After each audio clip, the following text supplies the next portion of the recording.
You have been told a lie about Cinderella. The story you know. The passive orphan rescued by supernatural intervention. The fairy godmother. The pumpkin carriage. The glass slipper that slips effortlessly onto a dainty foot is a deliberate fabrication. Disney's 1950 animation was not the first sanitization, but the final burial of a Germanic folk horror tale that documented ritualized self-mutilation and brutal mob justice inflicted upon women who dared transgress social hierarchies. The tale Disney adapted was already 3 generations removed from its source. Charles Perrault's 1697 French version, written for aristocratic salon audiences who wanted entertainment without confrontation, had already begun the process of concealment. But the Brothers Grimm's 1812 Aschenputtel contained no fairy godmother. Instead, a dead mother's spirit inhabiting a hazel tree. No pumpkin carriage. Instead, magical birds that would later peck out human eyes. And critically, no slipper that simply fits. In the Grimm version, the stepsisters hack off their own body parts. One severs her big toe with a kitchen blade. The other slices off her heel. Both attempt to force their mutilated feet into a golden slipper, desperate to deceive the prince into marriage. The prince is fooled twice, only discovering the deception when blood fills the shoe and streams down white stockings. This is not romance. This is body horror as social instruction. The wet, iron smell of fresh blood pooling inside a golden slipper, warming against living skin before seeping through stitching. The sound of a dull kitchen blade sawing through the cartilage of a toe joint. The pop as it separates from the metatarsal. The squelch of a mutilated foot forced into a shoe too small, flesh compressing against metal and bone. These details were not metaphor. They were documentation of desperation so complete that self-mutilation became a rational choice. Disney's sanitization was released in 1950, at a moment when American culture demanded passive femininity and sanitized violence. The company removed the self-mutilation, removed the eye-gouging punishment that concludes the original tale, and transformed a Germanic cautionary story about the brutal consequences of ambition into a narrative about patient waiting and external rescue. The lie was designed to hide not just violence, but female agency, both the desperate agency of the stepsisters and the vengeful agency of Aschenputtel herself, whose spirit birds execute punishment on her behalf. What was buried beneath the glass slipper was not fairy dust. It was blood. The world that produced Aschenputtel was the fractured German territories of the late 18th and early 19th centuries, a patchwork of over 300 principalities, duchies, and free cities with no unified nation, no standardized law, and no social safety net. The Brothers Grimm themselves experienced this world intimately. When their father, Philip Grimm, died of pneumonia in 1796, the family was plunged into such poverty that Jacob, at 11 years old, was forced to assume adult responsibilities for his mother and 5 siblings. They lost their servants, their large house, and depended on relatives for survival. At Marburg University, the brothers were denied stipends due to their lower social status. Wilhelm wrote to an aunt that the 5 family members ate only 3 portions, only once a day. This was not exceptional poverty. This was the condition of the German peasantry for centuries. By the time of Frederick the Great, almost all country people lived under strict bondage, described by contemporaries as the beasts of burden of the new state, weak and languishing, without political object or interest. The homes of common folk stank of animal waste, shared with livestock for warmth during brutal winters. Meals consisted of oats and rye porridge, foods the Romans had once described as unpalatable growths productive of colic. The taste of lentils mixed with hearth ash gritty between teeth, swallowed without complaint. This was sustenance for those fortunate enough to have it. Infant mortality exceeded 50% in many regions. Entire bloodlines were erased by single harsh winters or failed harvests. The survival of a family unit depended on calculations so precise that a single mouth too many could mean starvation for all. Women's value was calculated entirely through marriageability and reproductive capacity. An unmarriageable daughter was an economic catastrophe for a family already surviving on margins measured in mouthfuls. The social stratification was absolute and visible. Students of lower status were not treated equally, the Grimm brothers noted from their own experience. Access to education, employment, even sufficient food, depended entirely on birth and patronage. In this world, the fantasy of ascending from ash-covered scullery maid to princess was not escapist entertainment. It was the only imaginable route out of grinding, generational poverty. The desperation that would drive a woman to sever her own toe was not melodrama. It was arithmetic, the grit of ash and cinder permanently embedded in the creases of Aschenputtel's hands, turning her fingerprints gray. She worked the hearth because someone had to tend the fire that kept the family from freezing. The ash was not a symbol of oppression. It was the residue of survival. Her hands bore the texture of her labor, rough and blackened, marked by the constant handling of charcoal and the scraping of grates. The texture of hazel bark under fingernails as Aschenputtel clutches the tree during prayer, rough and alive with sap. The tree that grows from her mother's grave is not magical intervention, but the physical manifestation of grief transformed into something useful. The dead do not return to grant wishes. They return as resources, as the accumulated wisdom and love that might, if properly tended, bear fruit that can sustain the living. But the stepsisters understand a different kind of calculation. They see the prince's proclamation that he will marry whichever woman can fit the golden slipper. And they see opportunity, not romance, but economic salvation. Marriage to royalty means elevation not just for the bride, but for her entire family. It means escape from the poverty that has defined their existence, from the daily arithmetic of survival that reduces human worth to utility. The sulphurous, rancid smell of pitch smeared on palace stairs, tacky and warm in summer heat, pulling at silk shoes.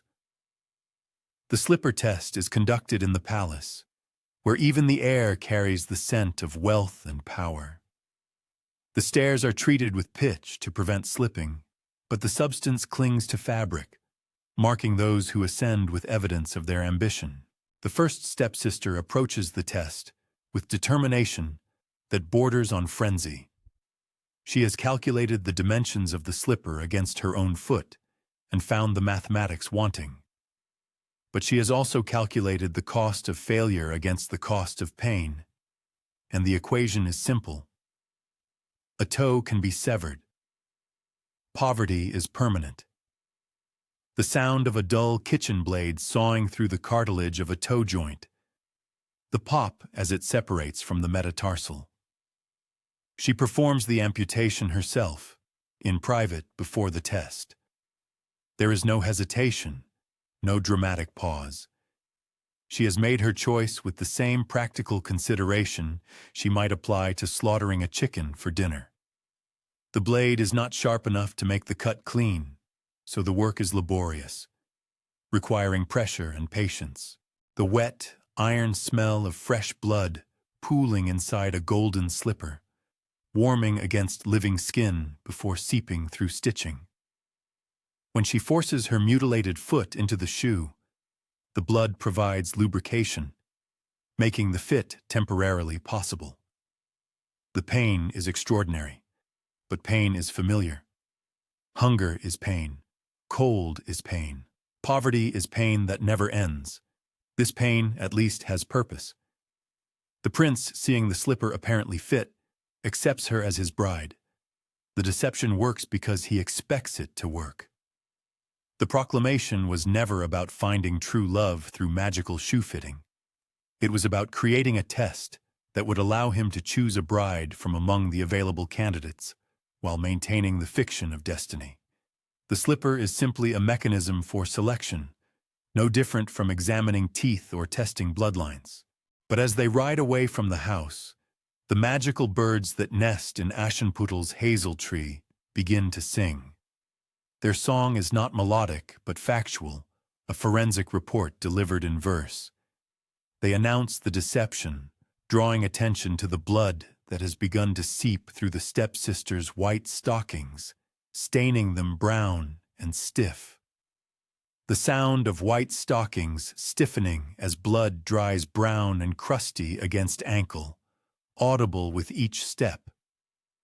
The prince, alerted by the birds, examines his bride's foot and discovers the mutilation. He returns her to the house, not out of moral outrage, but out of practical consideration. A bride who would deceive him about something so fundamental cannot be trusted with the political and economic responsibilities of royal marriage. The second stepsister, having witnessed her sister's failure, makes a different calculation. If the toe was insufficient, perhaps the heel will provide the necessary space. She takes the same dull blade and applies it to her own flesh, removing the heel with the same methodical determination her sister had shown.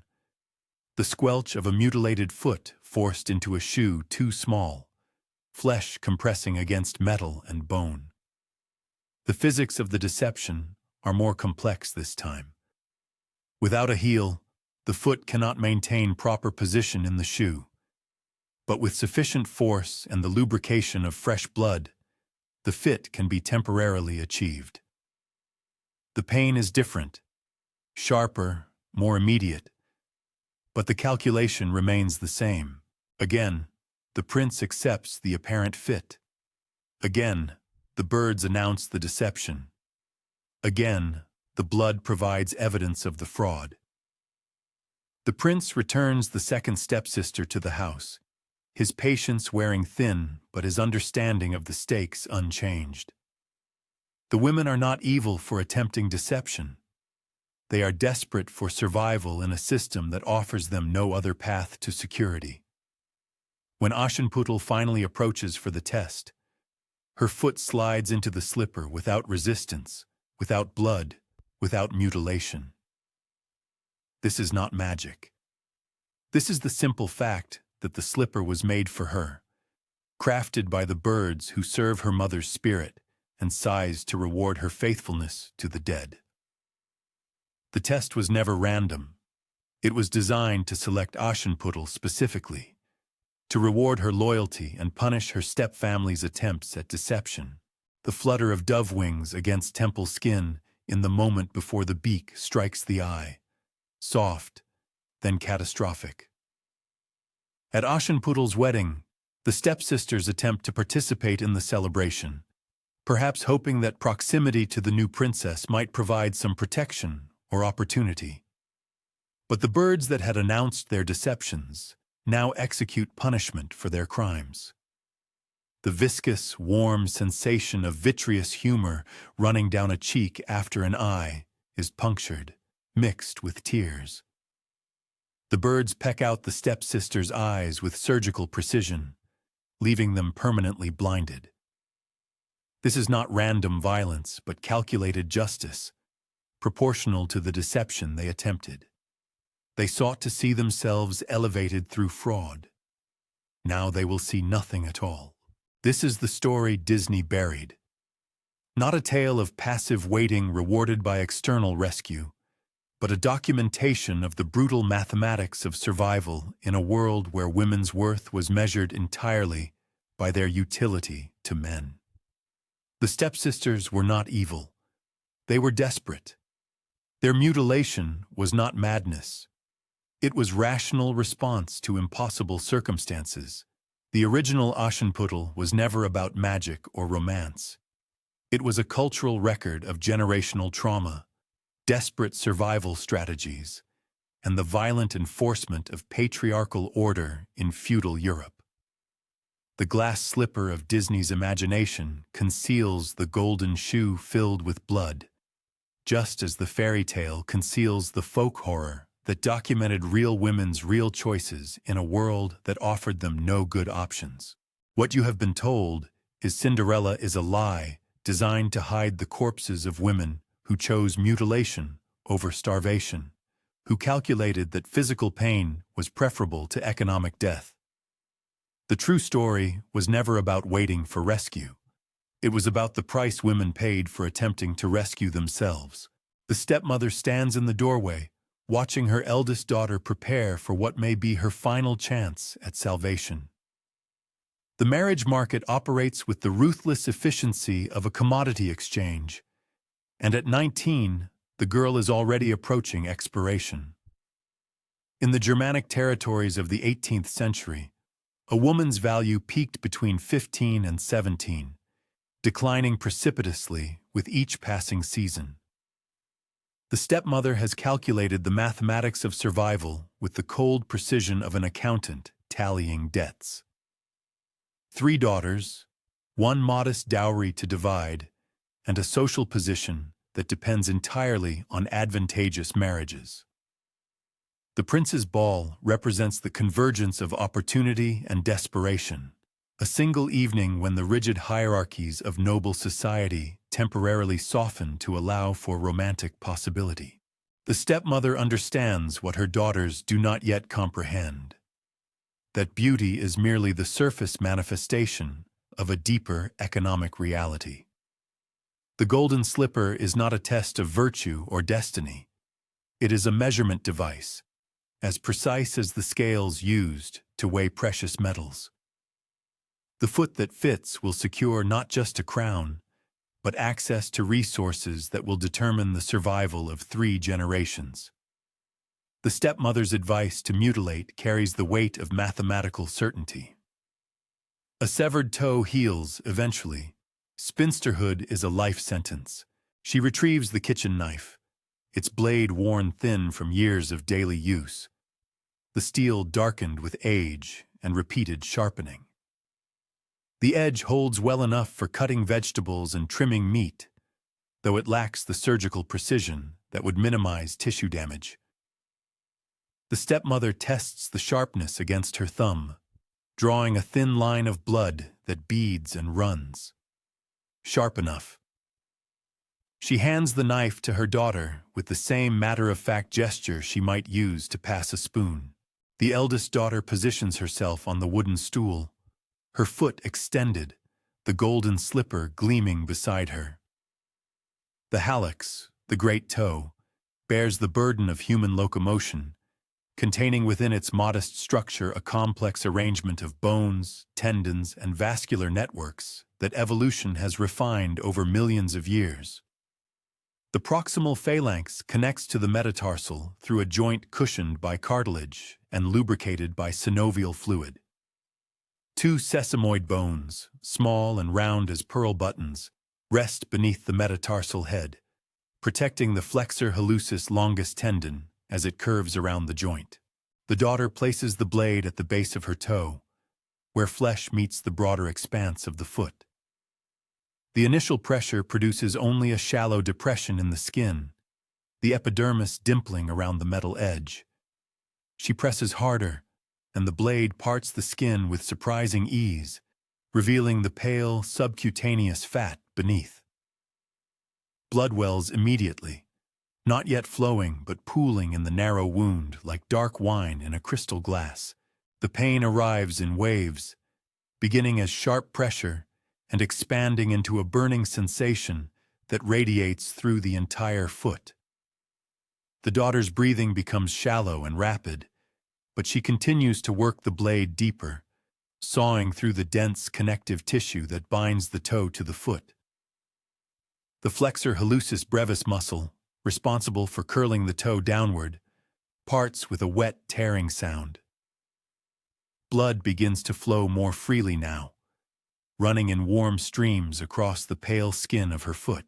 The blade encounters the joint capsule, a tough fibrous structure that encases the articulation between phalanx and metatarsal. This requires more aggressive cutting, the knife working back and forth to slice through tissue that has never been designed to separate. The synovial fluid within the joint mingles with blood, creating a viscous mixture that makes the knife handle slippery in her grip. The daughter's knuckles have gone white from the force of her grasp, and sweat beads across her forehead despite the cool morning air. The severance of the digital arteries produces a sudden increase in blood flow. These vessels, though small, carry pressurized blood from the heart, and their cutting creates steady streams that pool in the hollow of her palm before overflowing onto the floor. The blood is bright red and warm, carrying with it the metallic scent of iron and the organic sweetness of fresh tissue damage. It soaks into the wooden floorboards, darkening the grain and filling the room with an atmosphere of sacrifice and desperation. The final separation requires cutting through the extensor hallucis longus tendon, the structure responsible for lifting the toe upward during walking. This tendon is tough and fibrous, requiring a sawing motion that produces a sound like rope being cut under tension. When it finally parts, the toe separates completely from the foot, connected now only by a thin bridge of skin that tears easily under its own weight. The severed toe falls to the floor with a soft thud, its flesh already beginning to pale as circulation ceases. The daughter stares at the appendage for a moment, this piece of herself that has become suddenly foreign, before reaching for the golden slipper. The blood continues to flow from the wound, creating a warm pool that she must step through to position her foot correctly. The slipper slides on with shocking ease. Without the bulk of the great toe, her foot compresses into the narrow confines of the shoe, though blood immediately begins to seep through the golden mesh, creating dark stains that spread across the precious metal like spilled wine on silk. The daughter stands, testing her balance on the mutilated foot. The absence of the hallux fundamentally alters her gait mechanics, forcing her to compensate by shifting weight to the outer edge of her foot and shortening her stride. Each step produces a fresh surge of blood that pools in the toe of the slipper before overflowing onto her white stockings. The prince, when he arrives, notices nothing amiss initially. The golden slipper fits perfectly, its surface gleaming despite the dark stains that have begun to appear along its edges. Only when they mount his horse for the journey to the palace does the blood become impossible to ignore. It streams down her leg in crimson rivulets, soaking through the white fabric of her stockings and dripping onto the horse's flank. The animal shies nervously, nostrils flaring at the scent of fresh blood. The birds in the hazel tree, doves, according to the Grimm text, though their behavior suggests something more predatory, call out their warning in voices that carry the harsh authority of judgment. They have watched this deception unfold, these creatures that exist at the intersection of the natural and supernatural worlds, and they understand what the prince does not yet comprehend, that the golden slipper has become a vessel for blood rather than a symbol of romantic destiny. When the prince finally looks down and sees the blood, his reaction is not one of horror, but of practical disappointment. He has been deceived, certainly, but more importantly, he has been offered damaged goods. A woman who cannot walk properly cannot fulfill the ceremonial duties of a princess. The marriage market operates on principles of utility as much as beauty, and a crippled wife represents a poor investment regardless of her other qualities. The eldest daughter's return home is a journey of mounting agony. Each step drives the severed bone against the sole of the slipper, creating pressure points that will develop into infected ulcers within days. The blood loss, while not immediately life-threatening, has begun to produce the early symptoms of hypovolemic shock. Dizziness, nausea, and a rapid pulse that pounds in her ears like distant thunder. The stepmother greets her daughter's failure with grim determination rather than sympathy. There is no time for healing, no luxury of waiting for wounds to close. The prince will return tomorrow, and the second daughter must be prepared to succeed where her sister has failed. The mathematics of survival admit no sentiment, no consideration for pain that serves no productive purpose. The second daughter has witnessed her sister's mutilation, has seen the blood and heard the sounds of cutting, but she also understands the alternative. Spinsterhood in their society means dependence on male relatives who may or may not choose to provide support, means watching younger women secure the marriages and resources that ensure survival. The heel, she reasons, is less essential than the toe. The sacrifice will be smaller, the recovery quicker. The calcaneus, the heel bone, represents the foundation of human locomotion. This massive tarsal bone, the largest in the foot, serves as the insertion point for the Achilles tendon and bears the full impact of each footfall during walking. Its posterior surface, where the stepmother now guides her second daughter to cut, contains a complex network of blood vessels and nerve endings that have evolved to cushion the violent forces of bipedal movement. The kitchen knife, still stained with her sister's blood, bites into the flesh of the heel with the same methodical precision. The initial incision parts the thick skin that covers this weight-bearing surface, revealing the dense subcutaneous tissue beneath. This area of the foot contains less fat than other regions, the tissue instead consisting of tough, fibrous strands designed to absorb and distribute impact forces. The daughter cuts deeper, working the blade toward the bone itself.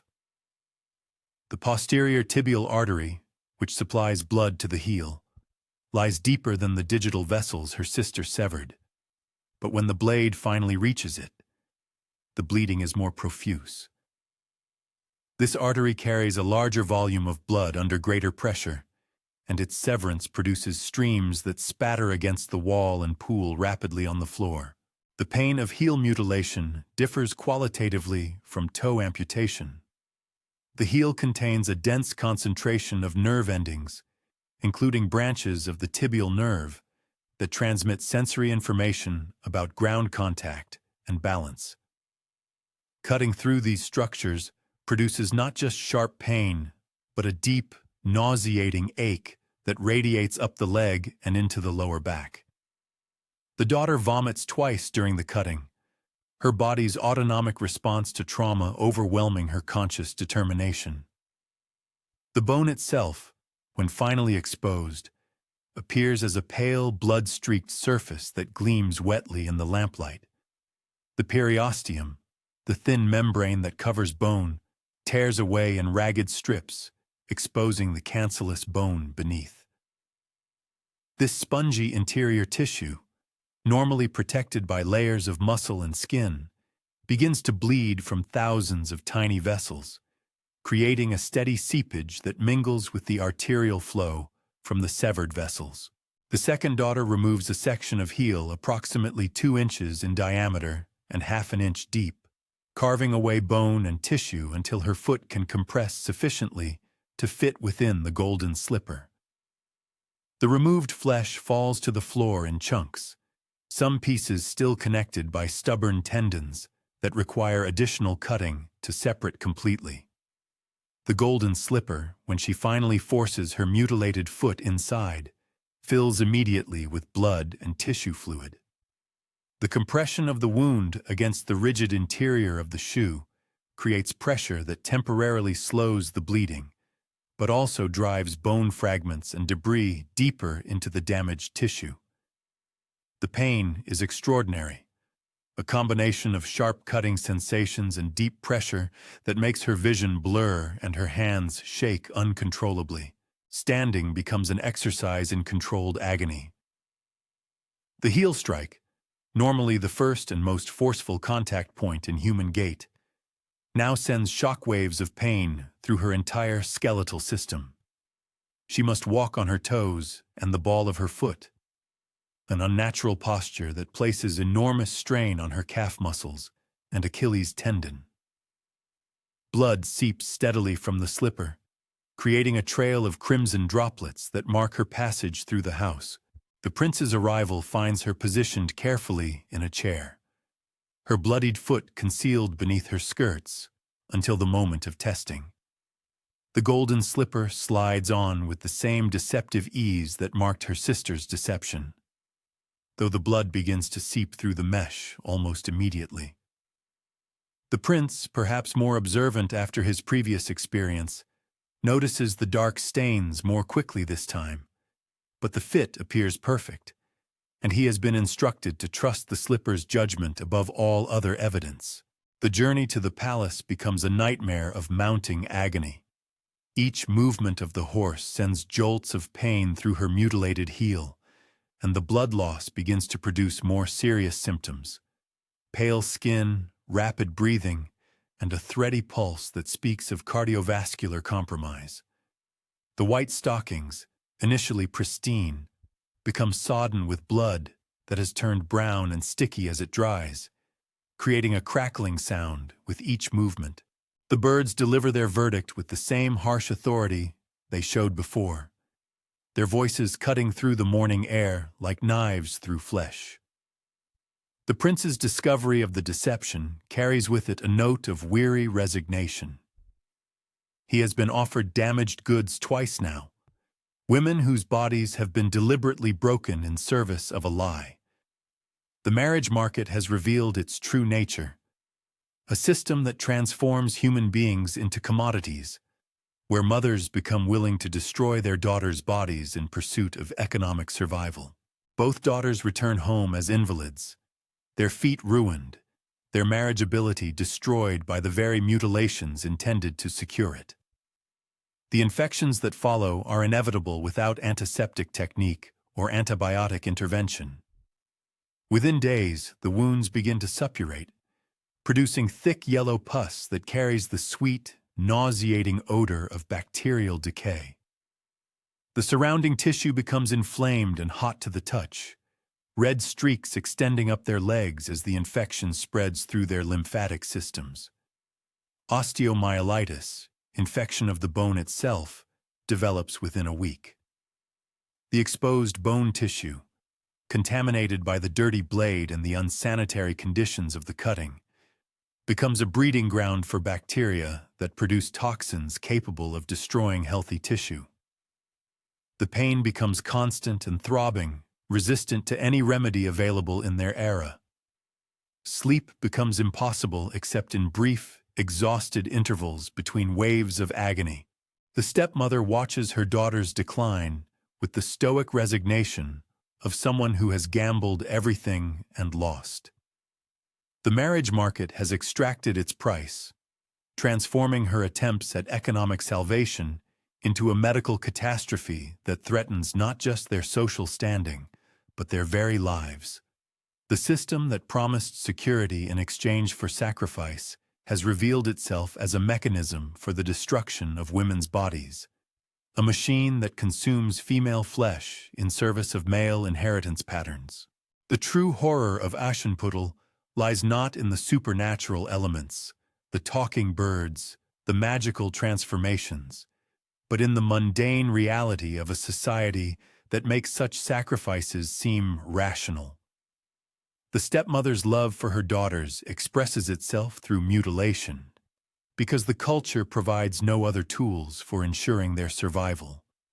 The golden slipper becomes an instrument of torture not through malicious design, but through the inexorable logic of a system that measures women's worth by their ability to fit predetermined molds, regardless of the cost to their bodies or their lives.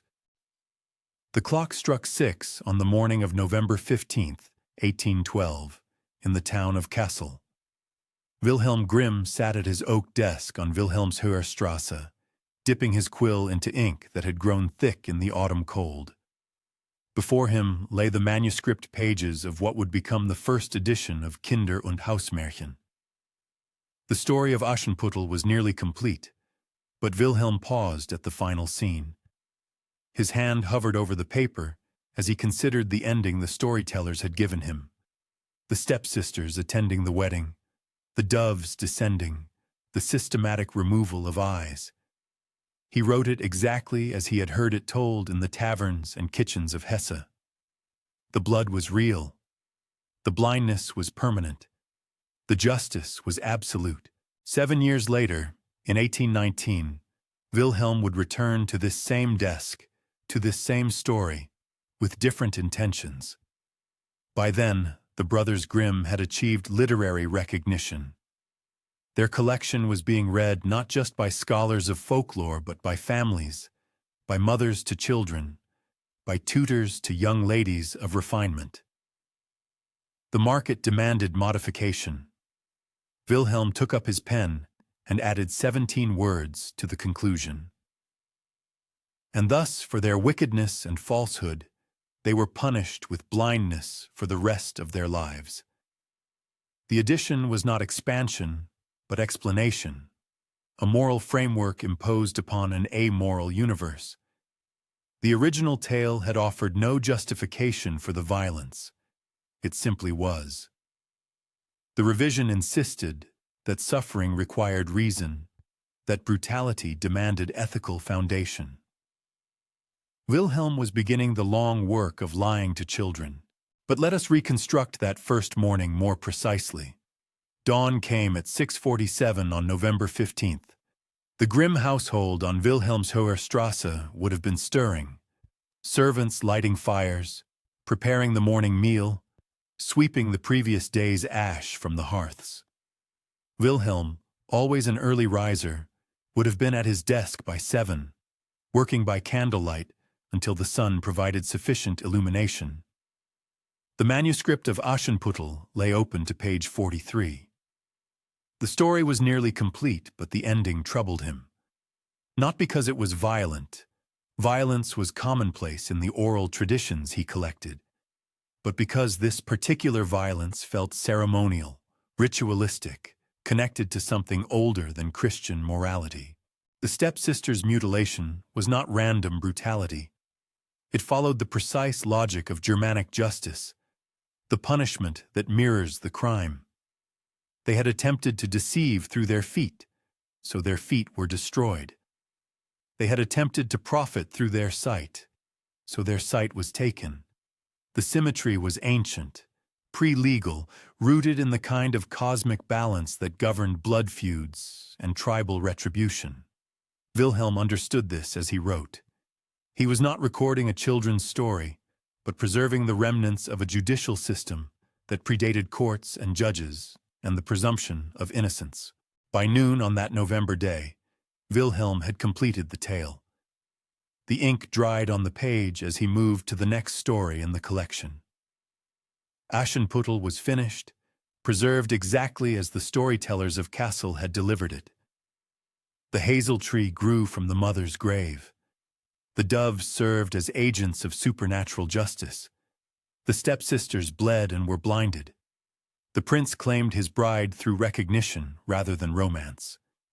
Every element connected to pre-Christian beliefs about death, justice, and the intervention of spirits in human affairs.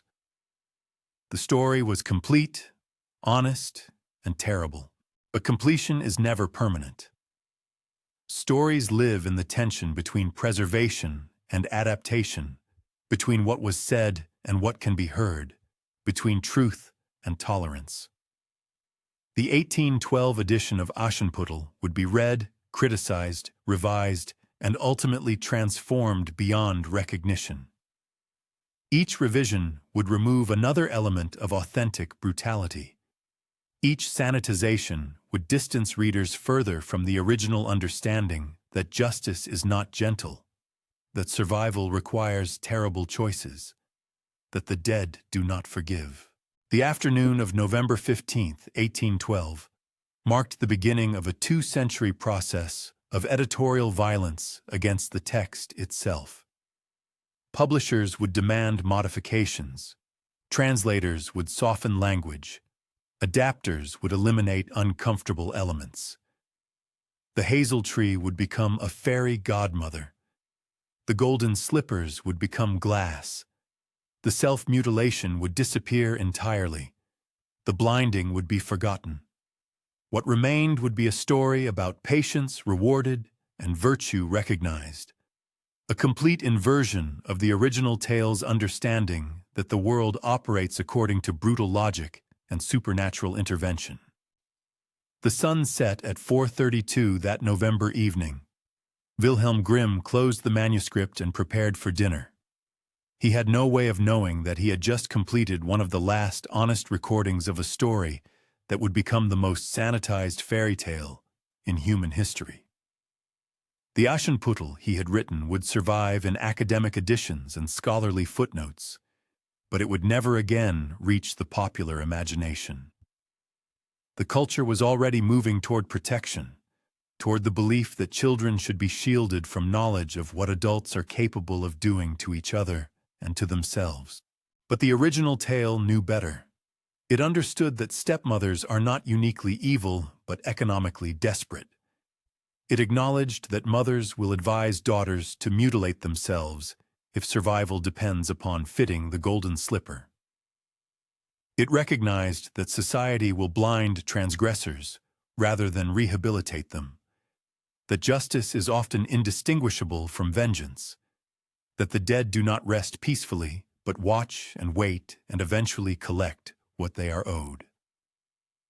The silence that followed the completion of Aschenputtel on November 15, 1812, was the last moment in history when this story existed in its authentic form without apology or explanation.